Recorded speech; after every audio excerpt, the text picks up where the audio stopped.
బ్రహ్మోత్సవం ఇచ్చిన తర్వాత పిల్లవాడు ఏడుస్తుంటే రాత్రి బాగానే ఓదార్చే స్థలం ఇచ్చి బాగానిచ్చింది సీతమ్మవారు.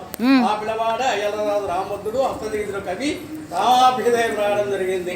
అయ్యలరాజు రామరాజు గారు కుమారదత్త గారు రాశారు. తెల్లవారితే పిల్లవాడు కనిపించగా తల్లిదండ్రుల గౌరవం ఏడుస్తుంటే గర్భాల మూడు వాకిలు కూడా బంధించిన తర్వాత ఆ పిల్లవాడు ఏడుస్తుంటే ఎవరు లేని సమయంలో సీతమ్మవారు ఓదార్చే స్థలమిచ్చి బాధించింది. ఆ పిల్లవాడే అయ్యలరాజు రామభద్రుడు. తెల్లవారితే పిల్లవాడు కనిపించలేదని తల్లిదండ్రుల ఆలయంలో ప్రవేశిస్తే గర్భాలయంలో పిల్లవాడు ఉండి చూసి ఆశ్చర్యతండ్రి రామభక్తాగ్రస్తుడిగా గుర్తిస్తారు. తర్వాత 1640లో నబీ ఖాన్ దగ్గర రాయబారి ఉండేవాడు. ఇమాం బేగ్ సాహెబ్ 5వ వాడు.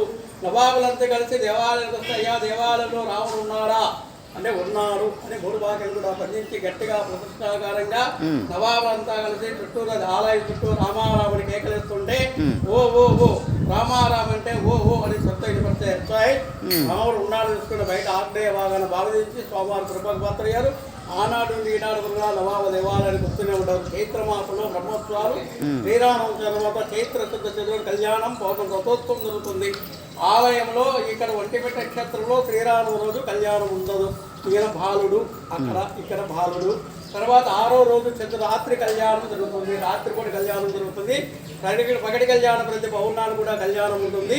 ఆనాడు దశరథ మహారాజు కొలువులో చైత్రమాసంలో శ్రీరామ రోజు కర్కాటక లగ్నంలో రాముల వారు జన్మించిన సమయంలో ముక్కోటి దేవతలు కూడా హాజరై సూర్యుడు అస్తమించగా చంద్రుడు విభజించగా బ్రహ్మను ప్రార్థించి రామచంద్రమూర్తిగా వెలుగొందువు ఎక్కడో చోట క్షేత్రంలో కళ్యాణం నిర్వహించిన వాగ్దానమే చంద్రుని కోరిక మేరకే రామచంద్ర వారి కళ్యాణం ఒంటిమిట్ట క్షేత్రంలో రాత్రిపూట 7-9 మధ్య నక్షత్రాల సమయంలో కళ్యాణం జరుగుతుంది.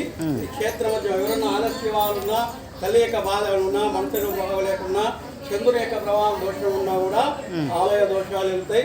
ఇది గర్భాలయం సదాశివరాయుడు బొగ్గబడ్డ మూలరాజులు ప్రాకారం మట్టి నిర్మించారు. ఇది సదాశివరాయ నిర్మాణం. ఆయన పాదము ఈయన శిరస్సు నిర్మాణం. చైత్రమాసంలో బ్రహ్మోత్సవాల్లో కళ్యాణం కాక ప్రతి కళ్యాణం కూడా ఉదయం పౌర్ణమి రోజు నైట్ 12 9-12 మధ్య 1000 రూపాయలతో కళ్యాణం జరుగుతుంది.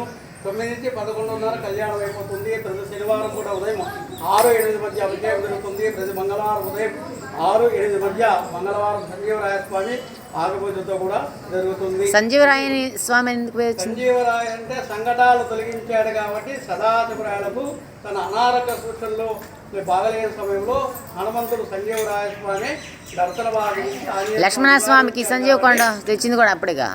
లక్ష్మణస్వామికి సంజీవ కొండ తెచ్చారుగా. దీనికి సంబంధం లేదు, చరిత్రకు సంబంధం లేదు. సంజీవరాయ స్వామి అంటే ఆయన సదాశివరాయలో నిర్వచించారు. ఆయన ప్రతిష్ఠించిందే సదాశివరాయ.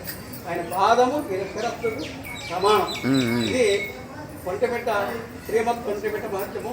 గుంటూరు జిల్లాలో కనాల పక్కన కావాల్సిన పుస్తకాలు ఏదైనా కావాలంటే కనాల్లో అంగలగుదురులో కోదండరామ సేవ విమానంలో కాల ఒడ్డున కనాలి గుంటూరు మధ్య కోదండరామ సేవ విమానంలో పుస్తకాలన్నీ కూడా రామాయణ గ్రంథం కాక ఇతర గ్రంథాలు కాక 100